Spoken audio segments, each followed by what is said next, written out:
आज हम जबलॉन्स का डायग्राम पढ़ेंगे और photo fragmentation reactions, photo chemistry में जो फोटो फ्रेगमेंटेशन रिएक्शंस क्या होते हैं उनके हवाले से डिटेल लेक्चर है। सबसे पहले जबलॉन्स का डायग्राम है, इसमें जो डिफरेंट फिनोमिनास हैं जैसे एब्जॉर्बेंस का है, इंटरनल कन्वर्जन का है, फ्लोरेसेंस का है, फॉस्फोरेसेंस का है, इंटरसिस्टम क्रॉसिंग का फिनोमिना है। इसको कैसे एक्सप्लेन करेंगे, इन सब फिनोमिनास को एक डायग्राम के अंदर इकट्ठा किया गया है। वो कहते हैं एस नॉट से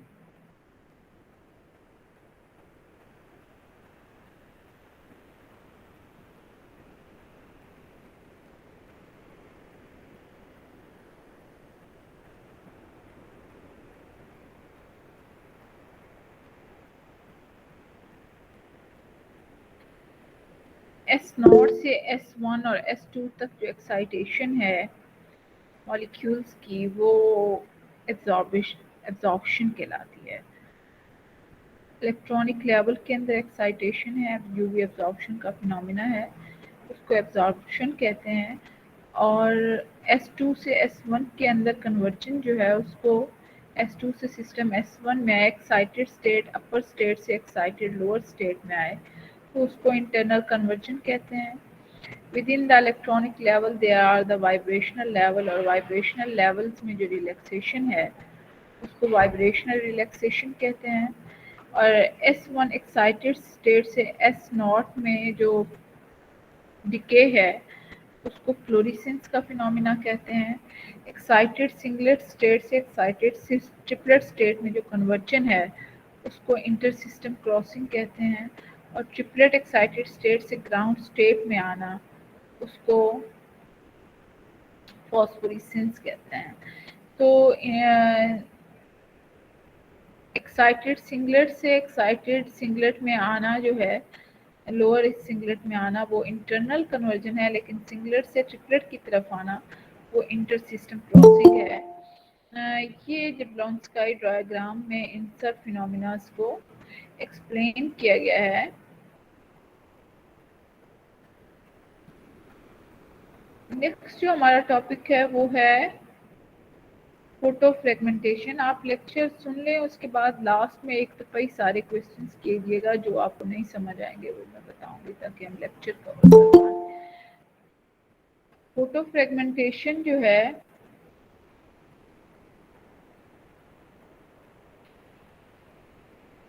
इसका इंट्रोडक्शन है, कैसे कहेंगे कि ये लाइट इंड्यूस्ड रिएक्शन है ऑर्गेनिक कंपाउंड्स के जिसमें अनएक्टिवेटेड कार्बन पे फंक्शनल ग्रुप का इंट्रोड्यूस होता है through free radical attack are known as photo fragmentation. ये फ्री रेडिकल अटैक के जरिए ऑर्गेनिक कंपाउंड में अनएक्टिवेटेड कार्बन पे फंक्शनल ग्रुप का इंट्रोडक्शन होता है और ये रिएक्शन जो है लाइट इंड्यूस्ड रिएक्शन होते हैं लाइट की मौजूदगी में। तो जो फ्रेगमेंटेड फ्री रेडिकल्स हैं are generated by the cleavage of heteroatomic bonds such as carbon hydrogen, carbon nitrogen, carbon oxygen, carbon sulphur, oxygen nitrogen etcetera. यहाँ पे जो फ्रेगमेंटेड फ्री रेडिकल की फॉर्मेशन होती है वो हेटेरोएटम बॉन्ड की क्लीवेज से बनते हैं। कार्बन हाइड्रोजन हेटेरोएटम बॉन्ड है, कार्बन नाइट्रोजन हेटेरोएटम बॉन्ड है, कार्बन ऑक्सीजन, कार्बन सल्फर, इनकी क्लीवेज के जरिए फ्रेगमेंट्स बनते हैं फ्री रेडिकल के और वो प्रोटॉन को एब्स्ट्रैक्ट करते हैं।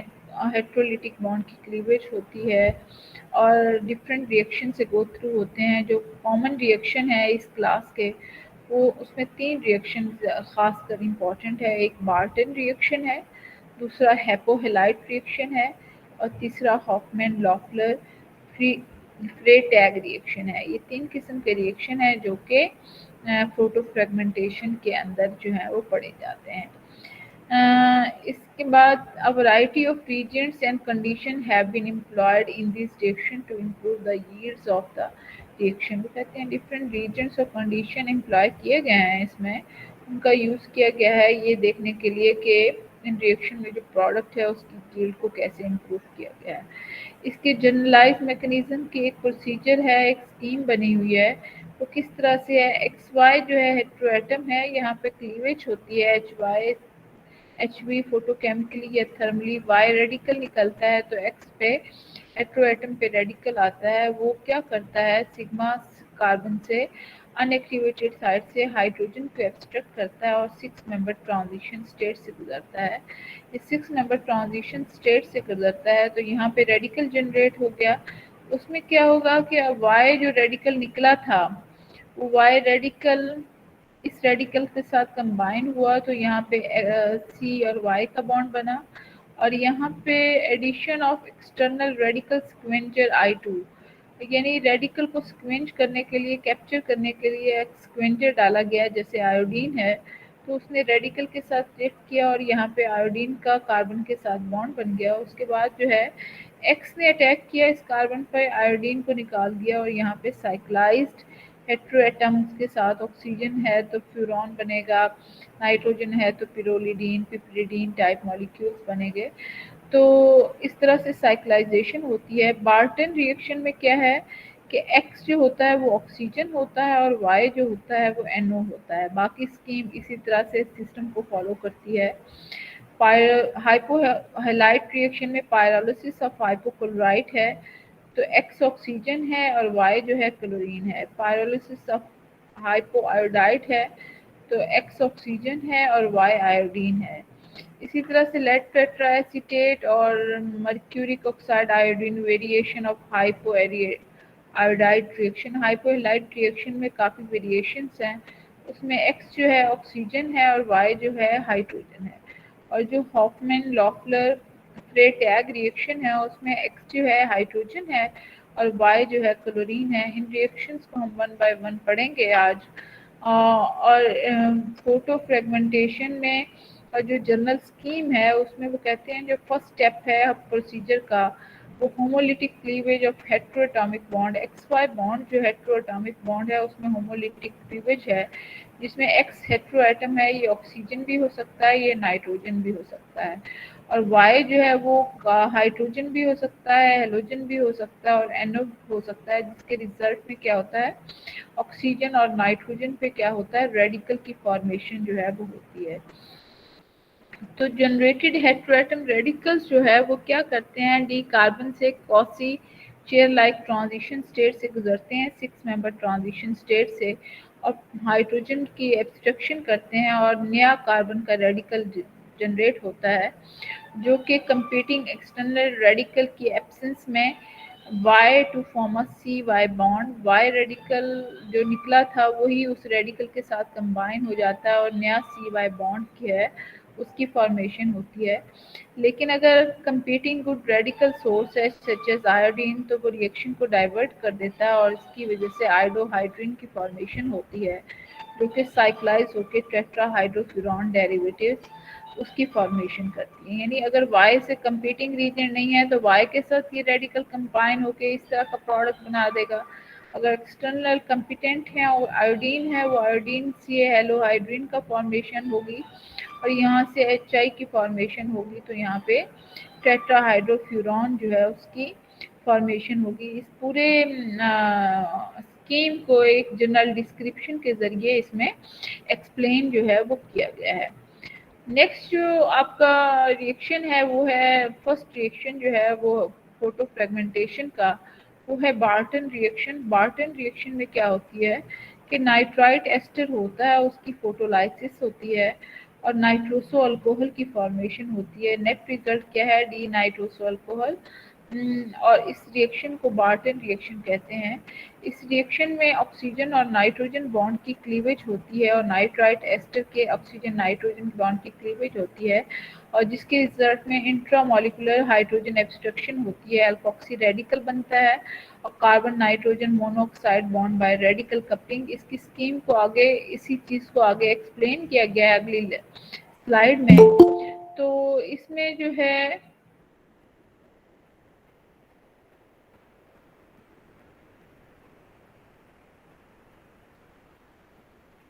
ऑक्सीजन नाइट्रोजन बॉन्ड की क्लीवेज होती है जिसके रिजल्ट में जो 6 मेंबर ट्रांजिशन स्टेट से हाइड्रोजन की एब्स्ट्रक्शन होती है तो carbon nitrogen monoxide bond by radical coupling. वो रेडिकल कपलिंग होती है वो जो रेडिकल कार्बन पे बनता है वो कार्बन नाइट्रोजन मोनोऑक्साइड के साथ रेडिकल कपलिंग के जरिए बॉन्ड बना लेता है। उसके बाद extraction of hydrogen is very fast and take place through a 6 member transition state. In most cases nitroso alcohol are either tautomerize into oxime and dimerize. वो कहते हैं जो हाइड्रोजन की एक्सट्रैक्शन होती है जो कि 6 member ट्रांजिशन स्टेट से होती है वो बड़ी फास्ट होती है, और जो नाइट्रोसो अल्कोहल बनता है वो नाइट्रोसो अल्कोहल टाटोमराइज होकर ऑक्साइम में हो जाता है और ये ऑक्साइम डाइमराइज होकर नया कंपाउंड बना देता है।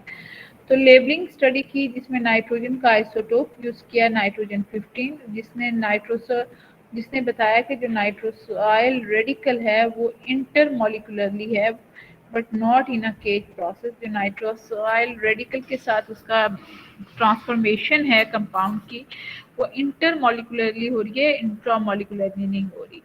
और जो ऑक्साइम डेरिवेटिव्स जो हैं ये फर्दर ऑक्सीडाइज्ड या हाइड्रोलाइज जो हैं हो सकते हैं। इसकी जनरल बार्टन रिएक्शन की स्कीम ये है कि नाइट्रोसाइल एस्टर है, नाइट्राइट एस्टर है, यहाँ पे क्लीवेज हुई, ऑक्सीजन पे रेडिकल बना और नाइट्रोसोइल पे रेडिकल बना।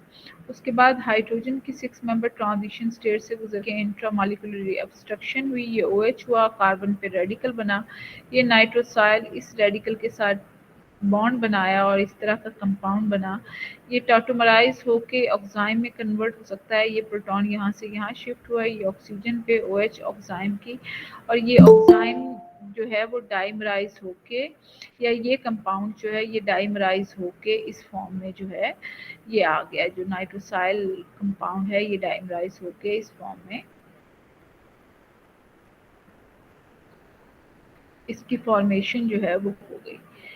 अब इसमें इसकी एप्लीकेशन है इस रिएक्शन की, बार्टन रिएक्शन की है। वो कहते हैं extensively utilized in functionalization of steroid and other bioactive organic molecules। Steroids में और बायोएक्टिव ऑर्गेनिक मॉलिक्यूल्स की फंक्शनलाइजेशन में इस रिएक्शन की बहुत इम्पोर्टेंस है।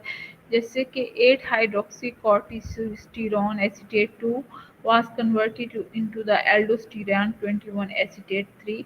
तो कहते हैं इस रिएक्शन के ज़रिए कंपाउंड नंबर 2 जो है वो कंपाउंड नंबर स्टीरॉयड 3 में कन्वर्ट हो जाता है by means of the Barton reaction. इसमें पहले नाइट्रोसाइल एस्टर की फॉर्मेशन की गई है, हाइड्रोक्सल को NOCl के साथ ट्रीट किया तो ONO बॉन्ड बना। उसके बाद इसमें HV की मौजूदगी में नाइट्रोसाइल एस्टर की क्लीवेज हुई और यहाँ पे रेडिकल की फॉर्मेशन हुई जो कि इस प्रोटॉन जो अनएक्टिवेटेड मिथाइल ग्रुप है उससे 6 member ट्रांजिशन स्टेट से करते हुए प्रोटॉन की एब्स्ट्रक्शन हुई, यहाँ पे रेडिकल बना और नाइट्रोसाइल ने इस रेडिकल के साथ बॉन्ड बना लिया। उसके बाद ये ऑक्साइम में कन्वर्ट हो गया। ऑक्साइम की एस्टिक एनहाइड्राइड पिरिडीन और NaNO2 की मौजूदगी में इस तरह का साइक्लिक अल्कोहल जो है और साइक्लिक ईथर और अल्कोहल की फंक्शनैलिटी इंट्रोड्यूस हुई।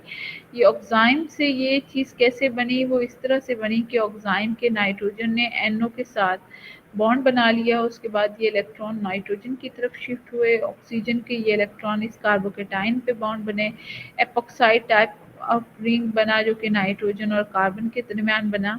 उसके बाद ये इलेक्ट्रॉन यहाँ पे शिफ्ट हुए, ये ऑक्सीजन का बॉन्ड यहाँ शिफ्ट हुआ, नाइट्रोजन के इलेक्ट्रॉन यहाँ, तो पुशिंग जो है ये नाइट्रोजन के इलेक्ट्रॉन यहाँ शिफ्ट हुए और ये बॉन्ड फ्लिप होके इधर बना, एल्डिहाइड बन गया और ये N डबल बॉन्ड और एल्डिहाइड ने इस N अल्कोहल ये बॉन्ड रिलीज हुआ और इसके बाद जो एल्डिहाइड है उसने अल्कोहल के साथ रिएक्ट करके इस तरह से ईथर और अल्कोहलिक लिंकेज जो यहाँ पे इधर फॉर्मेशन हुई है उस तरह की लिंकेज जो है इस कंपाउंड में जो है वो बने।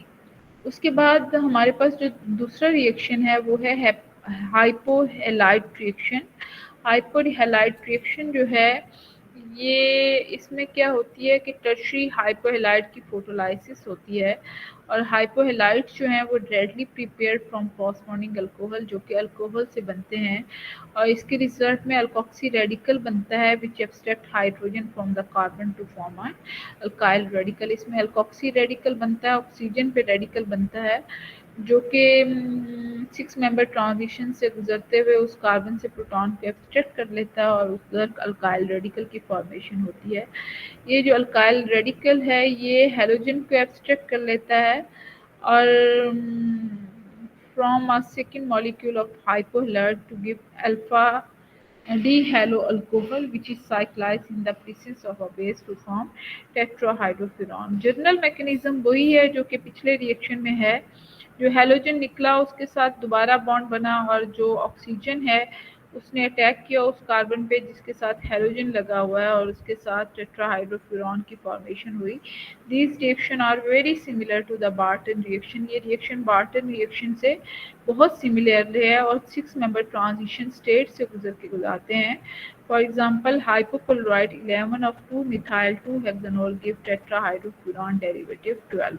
अगली स्लाइड में इसको एक्सप्लेन किया गया है। ये आपके पास ऑक्सीजन क्लोरीन का बॉन्ड है जो कि फोटोकेमिकली क्लीवेज हुई और ऑक्सीजन एल्कोक्सी रेडिकल बना जिसने डी वाले कार्बन जहाँ पे कि 6 मेंबर ट्रांजिशन से गुजर सकता है उस वाले गैमा और सिग्मा कार्बन से प्रोटॉन को एब्स्ट्रैक्ट किया और यहाँ अल्काइल रेडिकल बना। अल्काइल रेडिकल ने यहाँ ROCl से क्लोरीन एब्स्ट्रैक्ट किया और यहाँ पे क्लोरीन का और कार्बन का बॉन्ड बना। उसके बाद ऑक्सीजन ने यहाँ पे उस कार्बन पे अटैक किया जहाँ पे क्लोरीन था, वहाँ से क्लोरीन निकला तो टेट्राहाइड्रोफायरान जो है उसकी फॉर्मेशन जो है वो हो गई। इस मेथड को यूटिलाइज किया in the synthesis of steroid for the introduction of functionality at angular methyl group. Angular methyl group पे इस फंक्शनैलिटी को इंट्रोड्यूस किया गया। फॉर एग्जांपल स्टीरॉयड 13 गिव 14, ये 13 है, अल्कोक्सी हाइड्रोक्सल है, ClO2 Cl2O के साथ रिएक्ट किया तो OCl का बॉन्ड बना, Hv की मौजूदगी में वो क्लीव हुआ, यहाँ पे रेडिकल बना, उस रेडिकल ने इधर से प्रोटॉन को एब्स्ट्रैक्ट किया, फिर अल्कोक्सी रेडिकल यहाँ पे बना और यहाँ पे क्लोरीन आ गया, उस ऑक्सीजन ने उस पे अटैक किया और क्लोरीन को निकाल दिया तो यहाँ पे टेट्राहाइड्रोफ्यूरॉन टाइप एंगुलर मिथाइल पे टेट्राहाइड्रोफ्यूरॉन टाइप की इंट्रोडक्शन जो है वो हुआ। इसमें इन द हाइपोक्लोराइड रिएक्शन में कहते हैं intramolecular hydrogen abstraction compete with beta cleavage and other reaction. वो कहते हैं हाइपोक्लोराइड के रिएक्शन में जो इंट्रामोलिकुलर हाइड्रोजन एब्स्ट्रक्शन है वो बीटा क्लीवेज और अदर रिएक्शंस के साथ कंपीट करती है। तो hypochlorite 15 on photolysis give ketone alkyl chloride from beta cleavage and radical coupling reaction. तो बहुत सारे प्रोडक्ट इसमें साइड प्रोडक्ट्स की फॉर्मेशन हो जाती है हाइपोक्लोराइड के रिएक्शन में। ये इसकी क्लीवेज करना चाह रहे थे लेकिन अल्काइल क्लोराइड ये कीटोन ये अल्काइल हैलाइड ये इस तरह के कीटोन और मिथाइल क्लोराइड इस तरह के साइड प्रोडक्ट इसमें हाइपोक्लोराइड के रिएक्शन में बनते हैं क्योंकि बीटा क्लीवेज के रिएक्शन और अदर रिएक्शंस जो हैं वो compete करते हैं विद द हाइपोक्लोराइड रिएक्शन, इसलिए साइड प्रोडक्ट्स की फॉर्मेशन जो है इस रिएक्शन में जो है उसकी फॉर्मेशन होती है। इसी तरह से थर्ड रिएक्शन है जिसको कि हॉफमैन लॉफलर फ्रे-टैग रिएक्शन कहते हैं। इसमें क्या होता है कि एन हैलोजिनेटेड अमीन्स के साथ थर्मल या फोटोकेमिकल डिकम्पोजिशन होती है एसिड की मौजूदगी में, ट्राइफ्लोरोएस्टिक एसिड या सल्फ्यूरिक एसिड की मौजूदगी में, और followed by the basification of reaction mixture. उसके बाद बेसिफाई किया जाता है तो उसके रिजल्ट में पिरोलिडीन और सम केसेस में पिपरिडीन डेरिवेटिव्स की फॉर्मेशन होती है और इस तरह से एन हैलोजिनेटेड अमीन से पिरोलिडीन या पिपरिडीन की फॉर्मेशन को हॉफमैन लॉफलर फ्री टैग रिएक्शन जो है वो कहते हैं। For example n chlorobutyl amine 23 gives n butyl pyrrolidine 24। तो 23 एन क्लोरोअमीन है, एन क्लोरोब्यूटाइल अमीन है और ये एन ब्यूटाइल पिरोलिडीन 24 में कन्वर्ट हो जाती है in the presence of 85% H2SO4 UV की लाइट है और बेसिफिकेशन के प्रोसेस से। तो इसमें होता क्या है, इसमें होता यह है कि ये reaction homolytic cleavage of protonated halogenated amine to a nitrogen cation radical. इसमें क्या होती है, होमोलिटिक क्लीवेज होती है। सबसे पहले एसिड की मौजूदगी में एन अमीन एन प्रोटॉन को एब्स्ट्रैक्ट कर लेता है और इस तरह का केटाइन बन जाता है नाइट्रोजन केटाइन रेडिकल विच, और ये नाइट्रोजन केटाइन रेडिकल जो है which undergo intramolecular extraction of hydrogen atom from the carbon via 6 member transition state. फिर वही प्रोसेस होता है 6 मेंबर ट्रांजिशन स्टेट से ये प्रोटॉन को एब्स्ट्रैक्ट कर लेता है। ये रेडिकल इस अल्काइल के साथ अल्काइल अमीन दूसरे इसी तरह की स्पीशी के क्लोरीन के साथ इस तरह की स्पीशी के क्लोरीन के साथ रिएक्ट करता है और क्लोरीन का बॉन्ड बन जाता है उस रेडिकल के साथ। और उसके बाद बेसिफिकेशन का प्रोसेस होता है तो प्रोटॉन एब्स्ट्रैक्ट होता है। बेसिफिकेशन में नाइट्रोजन के रेडिकल इस अल्काइल हैलाइड पे अटैक करते हैं और पिरोलिडीन जो है उसकी फॉर्मेशन जो है वो होती है। और ये पिरोलिडीन जो है ये इस रिएक्शन में क्या है कि नाइट्रोजन के एक तरफ ब्यूटाइल ग्रुप है और एक तरफ पेंटाइल ग्रुप है सल्फ्यूरिक एसिड, और ये वाला प्रोडक्ट बनता है ये वाला नहीं बनता। उसकी रीज़न ये है कि ब्यूटाइल के केसेस में पेंटाइल के केसेस में यहाँ जो रेडिकल बनता है सिग्मा हाइड्रोजन वाला वो 6 मेंबर ट्रांजिशन स्टेट से ये वाला हाइड्रोजन गुजरेगा और ये जो रेडिकल जो बनेगा एब्स्ट्रक्शन के बाद वो सेकेंडरी रेडिकल बनेगा। और यहाँ पे जो रेडिकल बनेगा वो प्राइमरी रेडिकल बनेगा। और हमें पता है कार्बोकेटाइन की तरह जो सेकेंडरी रेडिकल है वो ज़्यादा स्टेबल है as compared to the primary radical, इसलिए कंपाउंड नंबर 26 इसकी फॉर्मेशन ज़्यादा हुई है और इसकी फॉर्मेशन नहीं हुई, जिसमें ये पेंटाइल ग्रुप है और ये ब्यूटाइल वाला ग्रुप से। और यहाँ अगर पेंटाइल वाले ग्रुप के इस कार्बन के साथ हुआ है और दूसरा मिथाइल ग्रुप इसके साथ इस तरह से आया है। This reaction was utilized by Hofmann for the synthesis of O coniceine 28 from N bromo coniine. इस एन ब्रोमो से इसकी फॉर्मेशन हुई है। तो किस तरह से हुई है एन ब्रोमो, यहाँ पे नाइट्रोजन रेडिकल केटाइन रेडिकल बना जिसने यहाँ पे हाइड्रोजन को एब्स्ट्रैक्ट किया, यहाँ पे रेडिकल बना, वहाँ पे क्लोरीन आ गया, ब्रोमीन आ गया और नाइट्रोजन ने फिर उस ब्रोमीन पे अटैक किया तो साइक्लाइजेशन हुई और हेट्रोसाइक्लिक रिंग जो है उसकी फॉर्मेशन जो है वो हो गई। Loeffler reported the synthesis of alkyl nicotine 30 using this reaction। और लॉफलर ने इस निकोटीन 13 की सिंथेसिस की इस लॉफलर रिएक्शन से। इसमें भी वही सेम प्रोसीजर है और यहाँ पे साइक्लाइजेशन का फिनोमिना जो है वो हो गया। अब आपके जितने भी क्वेश्चंस हों आप मुझसे पूछ सकते हैं। मैम ये जो डायग्राम है कौन सी, जब लॉन्स की डायग्राम, तो इसमें जो है हम जब एस मैम जब लॉन्स की है ना सही। तो मैम जब लॉन्स की डायग्राम में जो है S2 से S0 पे आ रहे हैं तो अब्जॉर्प्शन हो रही है, S1 से S0 पे आ रहे हैं तो फ्लोरेसेंस हो रही है। अब मैम ये तो हैं तो दोनों ही मींस के S1 या S2 ये तो एनर्जी लेवल्स है ना, वहां से ग्राउंड स्टेट पे आ रहे हैं, एक्साइटेड से ग्राउंड। तो एक अब्जॉर्प्शन हो रही है, दूसरी फ्लोरेसेंस हो रही है।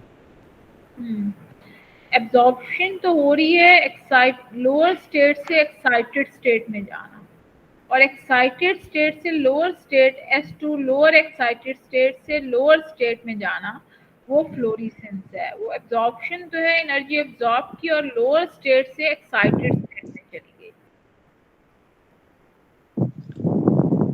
सही मैम।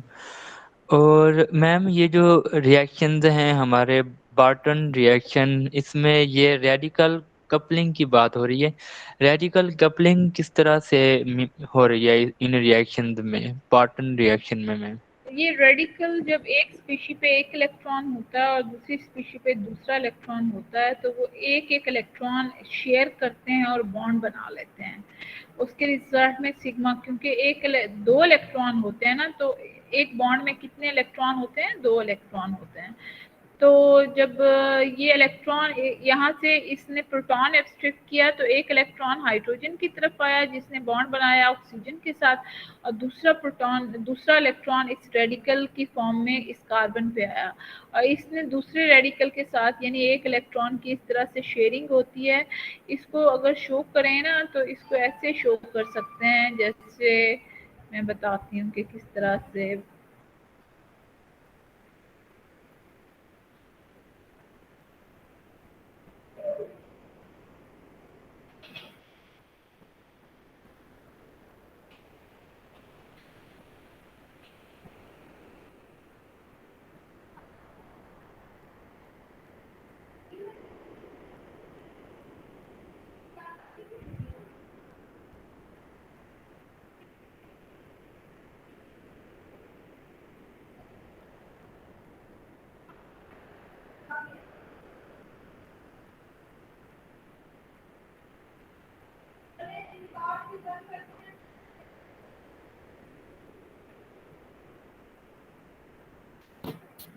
बॉन्ड जब होमोलिटिक क्लीवेज होता है तो होमोलिटिक क्लीवेज के रिजल्ट में एक इलेक्ट्रॉन एक एटम पे आता है और दूसरा इलेक्ट्रॉन दूसरे एटम पे आता है। तो CX की क्लीवेज है तो एक इलेक्ट्रॉन X पे चला गया, दूसरा इलेक्ट्रॉन कार्बन पे। उसने हाइड्रोजन को एब्स्ट्रैक्ट किया तो हाइड्रोजन के बॉन्ड वाला CH बॉन्ड एक इलेक्ट्रॉन हाइड्रोजन के साथ आ गया और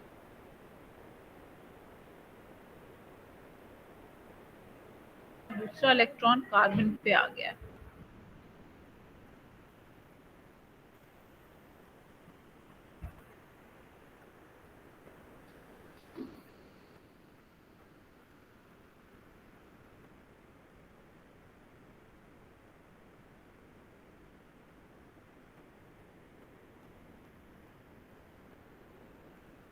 पता नहीं ये ओपन क्यों नहीं हो रहा।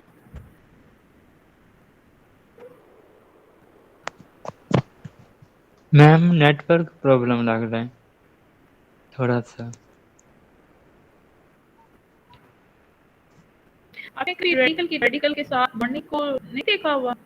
मैम ये फ्री रेडिकल रिएक्शन जो हैं ये जैसे क्लोरोफॉर्म की फॉर्मेशन हो रही है लाइट की रोशनी में, जो मीथेन से आगे उसके यानी रिमूव होते जा रहे हैं हाइड्रोजन और वहाँ पे क्लोरीन लगते जा रहे हैं। नेट तो वो तो मैम देखे हैं ये उस है तरह ना, के।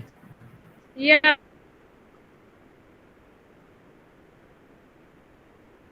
आपके पास ये कार्बन है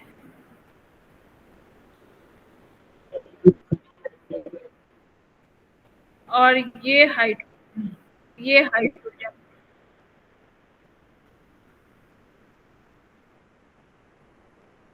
ये देखो, ये इलेक्ट्रॉन, ये देखो, ये कार्बन का बॉन्ड लीव हुआ तो एक इलेक्ट्रॉन किस पे आया? हाइड्रोजन पे आया और दूसरा इलेक्ट्रॉन किस पे आया? कार्बन पे आया। तो आपके पास क्या बना? कार्बन का रेडिकल बन गया। कोड इतना काम नहीं कर रहा। तो इस तरह से ये होमोलिटिक क्लीवेज जो है वो होती है कि एक इलेक्ट्रॉन एक स्पीशीज पे आता है, दूसरा इलेक्ट्रॉन, और जब दो रेडिकल डाइराइड होते हैं तो एक इलेक्ट्रॉन वहां से आता है और दूसरा इलेक्ट्रॉन दूसरी स्पीशीज से आता है और नए बॉन्ड जो है उसकी फॉर्मेशन जो है वो होती है। जी मैम आप पूछें। इसमें इसमें मैम जो नाइट्रो ग्रुप है नाइट्रो, मैम पूछ रहा हूँ निशान आवाज। फॉर्मेशन नहीं है? हाँ जी। नाइट्रोसो। इसमें मैम जो नाइट्रोजन ग्रुप है हाँ आवाज ये इसकी भी ये भी रेडिकल कपलिंग का पार्ट बनेगा ना, क्योंकि इसमें नाइट्रोजन अपना एक रेडिकल बन रहा है फिर एस आपको रिमूव हो रहा है फिर ऐड हो रहा है। तो ये मैम क्या ये चक्कर हो रहा है कि नाइट्रोजन पहले रिमूव हुआ है बाद में फिर ऐड हुआ है।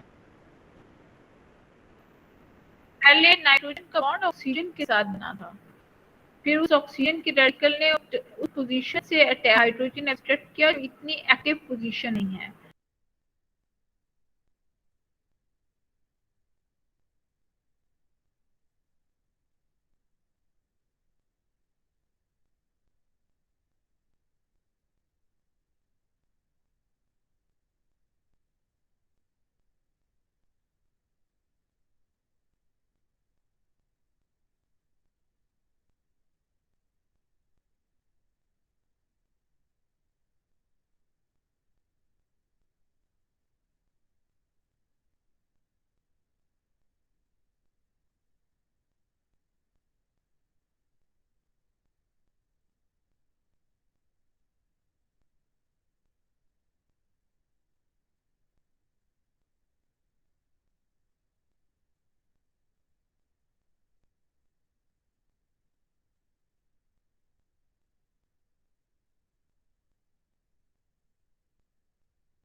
जी बेटे, कनेक्शन डिस्कनेक्ट हो गया था शायद। जी मैम। मैम वही जो नाइट्रोजन वाली चल रही थी कि नाइट्रोजन भी मीन्स के हमारे रेडिकल बना है, तो पहले ऑक्सीजन के साथ जुड़ा हुआ था, बाद में फिर उसको वहाँ से लेकर दूसरी पोजीशन पे हम लेकर आ रहे हैं। बिल्कुल, बिल्कुल। सही। मैम इसमें 2 एक कंसेप्ट दिया कि इंटरमॉलिक्यूलर और इंट्रामॉलिक्यूलर रिएक्शंस, तो इनमें से कौन से ये वाले जो हैं बार्टन रिएक्शंस, इनमें से कौन से ज़्यादा फ़ास्ट होते हैं, इंटरमॉलिक्यूलर या फिर इंट्रामॉलिक्यूलर? इंट्रामॉलिक्यूलर रिएक्शन फास्ट होते हैं। ये रिएक्शन जो हाइड्रोजन के साथ होता है ये ज़्यादा फास्ट होता है as compared to the intermolecular reaction. सही मैम। मैम ये स्लाइड शेयर कर लें थोड़ा-सा। स्लाइड शेयर नहीं हो रही। मैम वो नेटवर्क वो हो गया था ना डिस्कनेक्ट, तो वो हम्म, हो गई।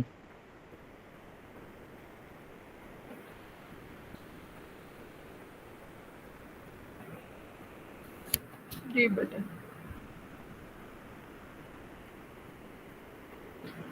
मैम शेयर नहीं हुई। शेयर तो हो गई है जी मैम अभी। अब हो गई मैम। हाँ मैम हाँ। फिर इसमें जो ये डाइमीराइज़ेशन के लिए हमारे पास क्या प्रिंसिपल है कि ये 2 रिंग्स जो हैं आपस में मिल रही हैं और जो है हमारे पास नाइट्रोसोल अल्कोहल बनने के लिए लास्ट में एंजाइम से आगे ये क्या हुआ है मैम? ये ऑक्साइड बना है। यहाँ पे जो रेडिकल है ना, यहाँ पे नाइट्रोजन का जो रेडिकल है वो डाइमराइज हुआ है, ये इलेक्ट्रॉन ऑक्सीजन की तरफ। तो यहाँ पे ये कंपाउंड जो है इससे बना है, इस कंपाउंड से बना है, डाइमराइज हुआ है। सही मैम। मैम इससे आगे जो है ये एक रिएक्शन हुआ है, इससे शायद अगली स्लाइड में है, वहाँ पे हमने जो रिएक्शन किया है वो पीएच फिनाइल मिथाइल यूज़ हो रहा है हमारे, शायद वो कैटलिस्ट के तौर पे यूज़ हो रहा है या फिर कहाँ इसी पे? इसी बार्टन रिएक्शन का मैम हिस्सा है वो।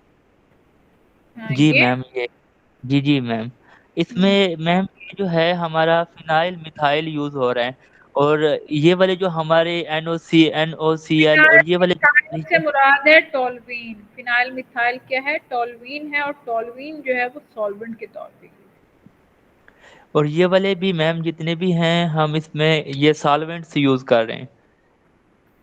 ये जो NOCl है और ये हमारा क्या कहते हैं कि ये कौन-सा है ये पिरिडीन। C5H5N pyridine. पिरिडिन सही मैम। तो ये भी हमारे सॉल्वेंट के तौर पे यूज़ हो रहे हैं मैम या? NOCl रिएजेंट है और पिरिडीन सॉल्वेंट है। सही मैम। मीन्स स्मॉल के बेस प के तौर पे भी एक्ट करता है कि हाइड्रोक्सिल से प्रोटॉन एक्सट्रैक्ट करेगा और ऑक्सीजन का नेगेटिव NO पे अटैक करेगा और Cl को निकाल देगा। सही मैम। और मैम ये जो हैपोहैलाइट रिएक्शंस हैं इसमें हम क्लोरीन मीन्स के हैलोजेंस की रीअरेंजमेंट करेंगे या उसमें भी हम यही प्रोसेस करेंगे कि क्लोरीन को एक पोजीशन से चेंज करके जिस तरह नाइट्रोजन को चेंज किया है ऐसे फिर दूसरी पोजीशन पे लगाएँगे? हाँ, दूसरी पोजीशन पे ऐसे लगाएंगे और वो क्लोरीन रिप्लेस भी हो जाएगा और साइक्लाइजेशन का रिएक्शन होगा जिसमें टेट्राहाइड्रोफ्यूरॉन टाइप उसको उस पोजीशन पे लगा देंगे जो एक्टिवेटेड नहीं है। क्लोरीन उस पोजीशन पे लग जाएगा जो कि नॉन एक्टिवेटेड साइट थी, और वहाँ पे फिर रिएक्शन हेटेरो एटम्स ने अटैक किया और वहाँ पे साइक्लाइजेशन हुई, तो टेट्राहाइड्रोफ्यूरॉन की फॉर्मेशन जो है। मैम इसमें यही तो डिफरेंस तो आ गया ना कि साइकिलाइजेशन का प्रोसेस आ गया। हालाँकि जो हमारे जो बार्टन रिएक्शंस हैं इसमें साइकिलाइजेशन का तो नहीं था फिनोमिना। वो हाँ, तो जस्ट लेकिन पहले जो केमिकल स्टेप्स हैं, 2-3 स्टेप्स हैं, वो एक जैसे हैं बार्टन में और इसमें। सही मैम। मीन्स के ये जो क्लोरीन की रीअरेंजमेंट है फिर वो आखिर में तो मैम फिर भी क्लोरीन रिमूव ही हो गया है। उसमें हुँ। तो नाइट्रोजन रिमूव तो नहीं हुआ था मैम, वो तो फिर बाद में जुड़ गया था हमारा। हाँ, लेकिन बार्टन रिएक्शन की ये जो एग्ज़ाम्पल है, इसमें तो नाइट्रोजन निकल गया है, ये अल्कोहल नहीं बना। ईथर बना है अल्कोहलिक रिंग के, साइक्लाइज़ेशन नहीं हुई यहाँ पे। सही मैम। मैम अगर ये साइक्लाइजेशन होती है तो फिर हमारा बार्टन रिएक्शन का हमारी प्रोडक्ट तो नहीं बनी ना। प्रोडक्ट तो है कि नाइट्रोसोल अल्कोहल बने, डी नाइट्रोसोल अल्कोहल। तो लेकिन अगर उस नाइट्रोजन फर्दर निकल जाता है तो में डिफरेंट और प्रोडक्ट्स भी बन जाती हैं। उस नाइट्रोसोल अल्कोहल से फर्दर और प्रोडक्ट्स भी बन सकती हैं। सही मैम। और मैम ये जो हॉफमैन लॉफर फ्री टैग रिएक्शन है, इसमें 2 तरह की प्रोडक्ट्स जो हैं वो बनी हैं हमारे पास, जो आखिरी स्लाइड सेकंड लास्ट स्लाइड में। जी मैम। अब इसमें ये जो है 26 पोजीशन और 27 पोजीशन, इसकी बेसिक रीज़न क्या है मैम कि एक 26 मैंने वाली पहले फेवरेबल है? बताया मैंने पहले बताया कि इसमें 26 वाले में सेकेंडरी अल्कोहल सेकेंडरी रेडिकल बनता है। फ्री रेडिकल क्या है? सेकेंडरी। और सेकेंडरी रेडिकल कार्बोकेटाइन की तरह सेकेंडरी टर्शियरी रेडिकल सेकेंडरी से स्टेबल है और सेकेंडरी रेडिकल प्राइमरी से स्टेबल है। 27 के लिए जो रेडिकल बनता है वो प्राइमरी बनता है, इसलिए 26 ये मैं पहले बता चुकी हूँ। सही मैम। और मैम ये जो हम जैसे इसमें H2SO4 है, ये सॉल्वेंट्स हम यूज़ कर रहे हैं, तो अब ये फोटोकेमिकल रिएक्शन में जैसे लाइट अब्ज़ॉर्ब करने में, अब ये जो सॉल्वेंट है ये तो फिर अपना रोल अदा करेंगे ना। मीन्स कि कुछ सॉल्वेंट्स ऐसे होंगे कि लाइट को प्रॉपर्ली, यानी वो क्या कहते हैं कि फोटो एक्साइटेड स्टेट तक ही नहीं पहुँचने देंगे हमारे रिएक्टेंट को। तो इसका मीन्स इसका के मैम इसका इफेक्ट मैंने नहीं पढ़ा, इसलिए मैं इसके बारे में कोई श्योर होके आंसर नहीं दे सकती हूँ कि सॉल्वेंट्स का क्या इफेक्ट होगा फोटोकेमिकल रिएक्शंस पे। ये आप लोग देख लें, लिटरेचर को देख लें कि फोटोकेमिकल रिएक्शंस पे सॉल्वेंट का क्या इफेक्ट है। सही मैम। तो यही है ना मीन्स के मैम कि अब हमारे पास मेन चीज़ तो यही है कि हमने यही करना है कि सिंगलेट से ट्रिपलेट में लेकर आना है। मोस्टली रिएक्शंस यही हो रहे हैं ना मैम कि सिंगलेट से ट्रिपलेट की तरफ हम लेकर आ रहे हैं और आगे जो है हमारा रेडिकल बन रहा है तब। हम्म हम्म। ऐसे हो रहा है ना मैम? हाँ, बस अब किसी और स्टूडेंट को भी मौका दे दें ज़ीशान। मैम ये कोई और पूछ लें फिर जो है वो 4th लेक्चर का जो है वो थोड़ा-सा समझना है मैम। हाँ, पूछें बेटे। जी क्लास, ज़ीशान ने तो पूरे लेक्चर को फिर शुरू कर देना है।